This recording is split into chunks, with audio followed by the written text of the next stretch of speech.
देखिए, सबसे बड़ी बात है वो अभी तक राजनीति में आए नहीं, उनका इंटरेस्ट नहीं रहा राजनीति में।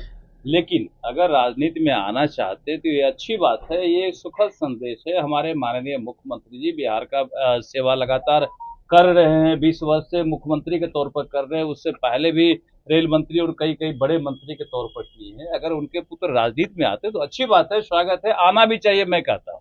सीधा परिवारवाद का क्या मतलब होता है? परिवारवाद का मतलब है कि अगर हम जेल जा रहे हैं तो अपने अंगूठा छाप को बैठा दिए मुख्यमंत्री कुर्सी पर, ये है परिवारवाद। नम्मी फेल को बैठा दिए डिप्टी सीएम कुर्सी पर, ये है परिवारवाद। आता कुछ नहीं है लेकिन लगातार साला है, सड़ोज है, बेटा है, पोती है, पता नहीं कौन कौन है, सब लोगों को कुर्सी चाहिए। एक ही परिवार से दर्जनों लोगों को कुर्सी चाहिए, ये परिवारवाद है। अरे आरजेडी से बड़े गुंडे नहीं है ना, साधु सुभाष से बड़े गुंडे नहीं है ना, जंगल राज कायम नहीं किए है ना। हमारे विधायक मजबूती से अगर किसी चीज का विरोध करते हैं, अन्याय का विरोध करते हैं, तो आरजेडी को लगता है कि ये गुंडे हैं।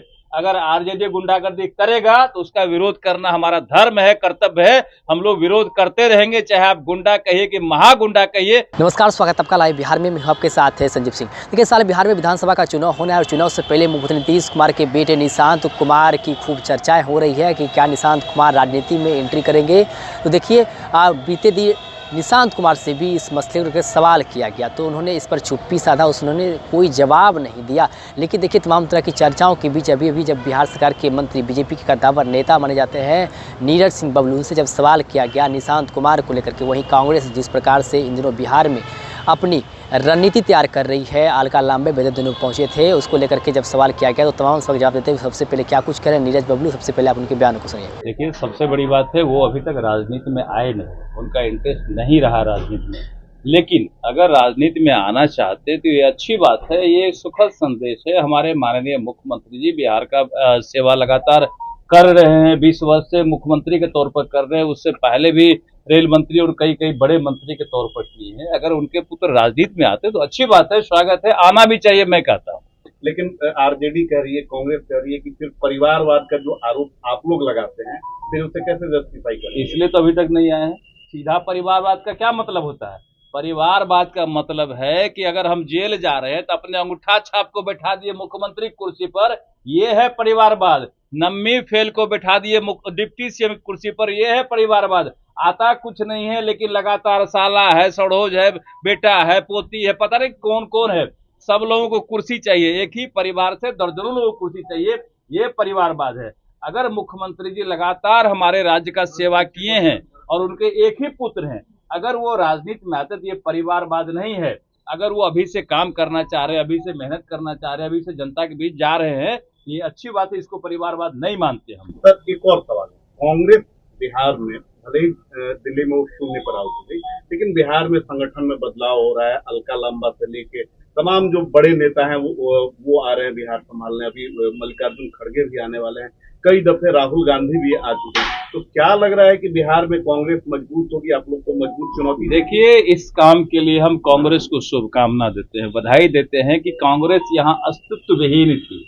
कांग्रेस यहाँ परजीवी के तौर पर काम कर रही थी। कांग्रेस आरजेडी की पीठ पर लटक के जिंदा थी। अगर कांग्रेस अपना यह प्रयास कर रही है, जमीन खोद रही है, जगह बना रही है, मेहनत कर रही है, अच्छी बात है। हर पार्टी को मेहनत करना चाहिए, अपना जगह बनाना चाहिए, जनता के दिल में जगह बनाना चाहिए। अगर कांग्रेस ये प्रयास कर रही है और अकेले दम पर खड़ी होना चाहती है, हमारी शुभकामनाएं कांग्रेस को। अरे आरजेडी से बड़े गुंडे नहीं है ना, साधु सुभाष से बड़े गुंडे नहीं है ना, जंगल राज कायम नहीं किए है ना। हमारे विधायक मजबूती से अगर किसी चीज का विरोध करते हैं, अन्याय का विरोध करते हैं, तो आरजेडी को लगता है कि ये गुंडे हैं। अगर आरजेडी गुंडागर्दी करेगा तो उसका विरोध करना हमारा धर्म है, कर्तव्य है। हम लोग विरोध करते रहेंगे, चाहे आप गुंडा कहिए कि महागुंडा कहिए, वो भी कहना हमको कोई दिक्कत नहीं कहने में। लेकिन हम अगर आरजेडी गुंडागर्दी करेगा तो उसका विरोध जारी रहेगा। सर, नेता प्रतिपक्ष ने कहा है कि जब नीतीश कुमार विपक्ष में थे तो उनको गालियां देने का काम करते थे, लेकिन अब देवतुल्य बता रहे हैं। अब कहले गाली दे रहे हैं? अभी भी तो लगे हुए थे, जिस समय सत्ता में वो थे तो उस समय बड़ा आराम से लूटने में लगे हुए थे, 5-5 विभाग दबा के लूट रहे थे। अब कहले विरोध कर रहे हैं, अब कहले अनाप शनाप बयानबाजी कर रहे हैं, अभद्र टिप्पणी कर रहे हैं, उनको शर्म आना चाहिए। तेज प्रताप यादव का बयान आया है कि नीतीश कुमार गद्दी से जा रहे हैं, तेजस्वी मुख्यमंत्री बनने जा रहे हैं। ये सपना सपना ही रह जाएगा। ये मुंगेरी लाल का हसीन सपना है, सपना ही रह जाएगा। और इस बार 2025 के चुनाव में जनता ने तय कर लिया है कि आरजेडी जो जंगल पार्टी, इसे 2 अंक में नहीं जाने देंगे, 1 अंक में सिमट देंगे। इसमें आ रहे हैं, उनका स्वागत है। और पूरे देश के किसानों को वहां से वो 19वां किस्त जारी करेंगे, जो बड़ी बात है। जो 2-2 हजार का किस्त मिलता है, लगभग 22,500 करोड़ की राशि पूरे देश के किसानों को जाएगी। ये 19वां किस्त है। ये एक बड़ा संदेश होगा, बिहार से किसानों को भेजेंगे तो किसानों के लिए बड़ा सम्मान का बात है। और माननीय प्रधानमंत्री जी लगातार बिहार को फोकस करने का काम कर रहे हैं, लगातार बिहार को आशीर्वाद देने का काम कर रहे हैं कि बिहार के लोग भी पलक पावरे बिछा के भागलपुर में उनका स्वागत करेंगे, किसान उनका स्वागत करेंगे।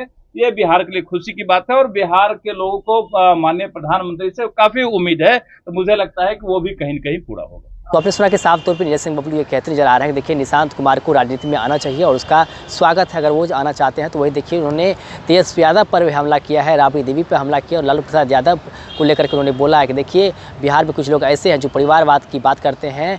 वो जब जेल जाते हैं तो अपने परिवार के अंगूठे छाप लोगों को मुख्यमंत्री कुर्सी बिठा देते हैं, अपने बेटे को नौवीं फेल को जो है वो डिप्टी सीएम बना देते हैं। और देखिए अपने परिवार की वो लोग सिर्फ चिंता करते हैं। लेकिन अगर निशांत कुमार आते हैं तो उनके जो पिता है नीतीश कुमार, वो लगातार बिहार की राजनीति में काम किए हैं, विकास पुरुष के नाम जानते हैं, 20 सालों से बिहार में मेहनत किए हैं। और अगर निशांत कुमार आते हैं तो वो कोई परिवारवाद नहीं हुआ। परिवारवाद तो ये लोग करते हैं जो अपने परिवार के लोगों को, यानी कि चाहे वो बेटा हो, बेटी हो, दामाद हो, तमाम तरह के जो लोग हैं उनको ही सिर्फ हर पोस्ट देते हैं, हर चीज़ में उसको ही सिर्फ जवाबदेही देते हैं। उसको लेकर उन्होंने उस पर हमला किया है। वहीं कांग्रेस पार्टी जिस प्रकार से बिहार में रणनीति तैयार कर रही है, बीते दिनों अलका लांबा पहुंचे हुए थे, उसको लेकर के भी उन्होंने कहा है कि देखिए कांग्रेस जो है उसको हम शुभकामना देते हैं कि वो अपना जनाधार बिहार में मजबूत करे।